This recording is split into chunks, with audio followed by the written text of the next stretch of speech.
ভোরবেলা আজান শেষে রাফি উঠে হাত মুখ ধুয়ে নামাজ পড়ছে। নামাজ শেষে রাফি মসজিদে যাচ্ছিল। তার বাবা বলল, আস্তে দৌড়াও রাফি, পড়ে যেও না।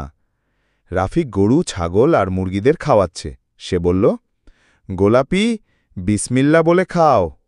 বন্ধুরা বলল, চলো মুরগির ছানা ধরি। রাফি বলল, না, এটা অন্যায়। আল্লাহ বলেছেন দুর্বল প্রাণীকে কষ্ট দেওয়া যাবে না। রাফি ছাগল নিয়ে মাঠে গেছে।